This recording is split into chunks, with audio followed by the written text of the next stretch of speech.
नमस्कार दोस्तों, मैं शिव नायक आपको स्वागत करता हूँ a journey of my life finite to infinite में। आइए हम आज जानते हैं तत्व में ग्रहों का निवास किस स्थान पर होता है। पृथ्वी तत्व में बुध ग्रह का निवास और जल तत्व में चंद्रमा का निवास रहता है। अग्नि तत्व में शुक्र, रवि और मंगल ग्रहों का निवास रहता है। वायु तत्व में राहु एवं शनि ग्रह का निवास रहता है, जबकि आकाश तत्व में गुरु ग्रह का निवास रहता है। शरीर में पंच तत्व के भाग।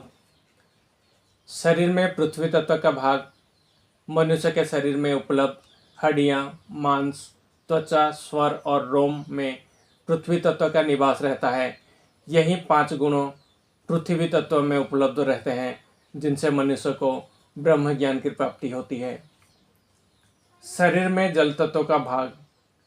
मनुष्य की देह में शुक्र अथवा वीर्य, रक्त, मज्जा, मूत्र तथा लार उपस्थित रहते हैं, जो जल तत्व का प्रतीक हैं। यही 5 गुण जल तत्व माने गए हैं। शरीर में अग्नि तत्व का भाग। अग्नि तत्व के मनुष्य देह में 5 गुण माने जाते हैं: भूख, प्यास, नींद, आलस्य और क्लांत।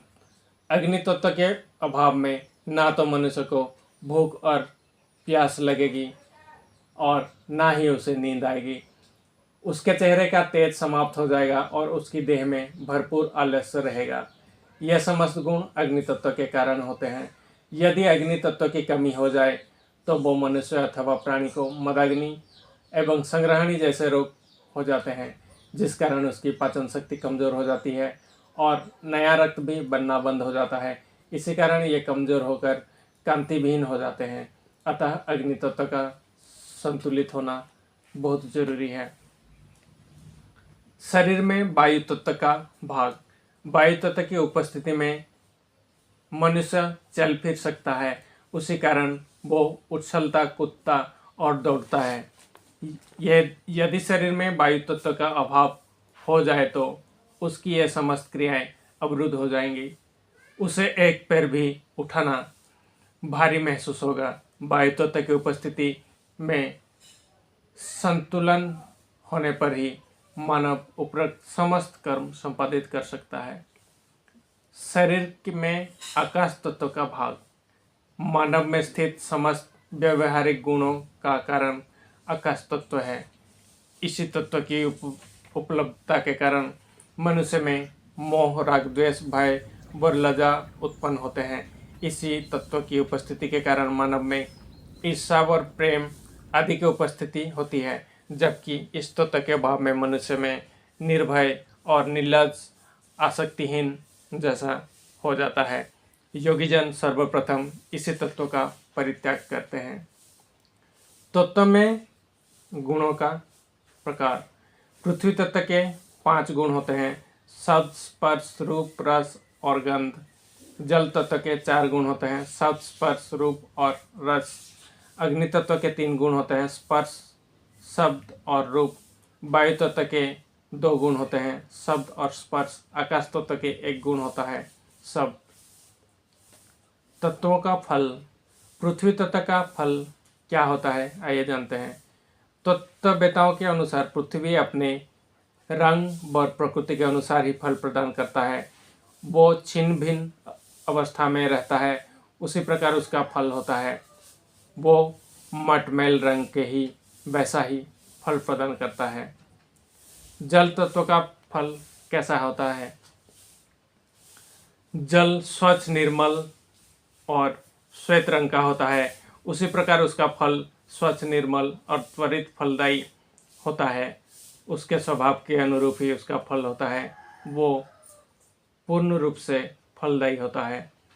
अग्नि तत्व का फल। अग्नि का स्वभाव सब कुछ जलाकर स्वाहा कर देने वाला होता है। उसके प्रभाव से सदा ही कुछ बच पाता हो, ऐसा ही उसका फल होता है। वो कुछ भी नहीं छोड़ता। ये तत्व कभी कभी ही लाभप्रद करता है, वरना सदैव ही सबके लिए हानिकारक ही रहता है इस तत्व के प्रभाव से। वायु तत्व का फल।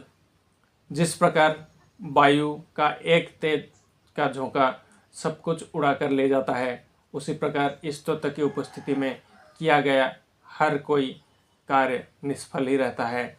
ये तत्व कभी भी लाभप्रद नहीं होता। आकाश तत्व का फल आकाश का कोई रूप नहीं है, वो शून्य मात्र है। इसी प्रकार उसकी उपस्थिति में किया गया कार्य शून्य परिणामदेही होता है, अर्थात उसकी उपस्थिति में किया गया कोई भी कार्य निष्फल ही होता है। स्वर साधना का महत्व। एक स्वर साधक के लिए संपूर्ण ब्रह्मांड में कुछ भी दुर्लभ नहीं है। उसे किसी धन की आवश्यकता नहीं है, क्योंकि जो साधक स्वर ज्ञान के अनुसार कार्य करता है, लक्ष्मी स्वतः ही उसके पीछे दौड़ने लगती है। जिसे स्वर ज्ञान और तत्व ज्ञान प्राप्त है, उसे किसी भी यश या अपयश की आवश्यकता नहीं है, क्योंकि त्रिकालदर्शी होने के कारण स्वतः ही उसकी प्रसिद्धि संपूर्ण जगत में व्याप्त हो जाता है। उस पर कोई वासना अपना प्रभाव नहीं छोड़ता, क्योंकि ज्ञानदर्शी से वासनाएं दूर रहती हैं। कोई विशेष भोग राग द्वेष उस पर प्रभाव नहीं डाल सकता।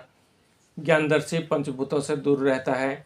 केवल वे पंचतत्व ही उसके भाव रहते हैं, जिनका संबंध अनादि से है। प्राणी की यह देह ऐसी नगरी है जिसमें प्राणवायु निवास करता है और संपूर्ण शरीर की रक्षा करता है।